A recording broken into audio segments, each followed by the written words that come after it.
ದಿವಂಗತ ಎಚ್ ನಾಗಪ್ಪನವರ ಬೆಂಬಲಿಗರು ಆಗಿದ್ದಂತಹ ಬೂದ್ಬಾಳು ವೆಂಕಟಸ್ವಾಮಿ ಹಿರಿಯ ಬಿಜೆಪಿ ಮುಖಂಡರು ಅವರು ಆಗಸ್ಟ್ 21 ಮಂಗಳವಾರ ಮೈಸೂರಿನ ಖಾಸಗಿ ಆಸ್ಪತ್ರೆಯಲ್ಲಿ ಅನಾರೋಗ್ಯದಿಂದ ನಿಧನರಾಗಿದ್ದಾರೆ. ಅವರ ನಿಧನಕ್ಕೆ ಅಪಾರ ಬಂಧು ಬಳಗ ಸಂತಾಪವನ್ನು ವ್ಯಕ್ತಪಡಿಸಿದೆ.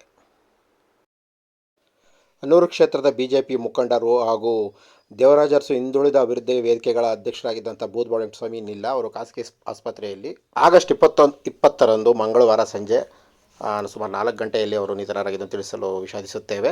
ಅವರ ನಿಧನದ ಸುದ್ದಿ ತಿಳಿಯುತ್ತೆ ಅವರ ಸ್ನೇಹಿತರ ಅಪಾರ ಬಂಧು ಬಳಗ ಹಾಗೂ ಅನೇಕ ಮುಖಂಡರುಗಳು ದುಃಖವನ್ನು ವ್ಯಕ್ತಪಡಿಸಿದ್ದಾರೆ. ಇವತ್ತು ರಾತ್ರಿ ಬೂದ್ಬಾಳಿಗೆ ಅವರ ಮೃತದೇಹವನ್ನು ತರಲಾಗಿದೆ.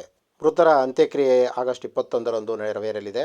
ಪತ್ನಿ, ಪುತ್ರಿ ಹಾಗೂ ಪುತ್ರ ಸೇರಿದಂತೆ ಅನೇಕ ಬಂಧು ಬಳಗವನ್ನು ಅಗಲಿದ್ದಾರೆ.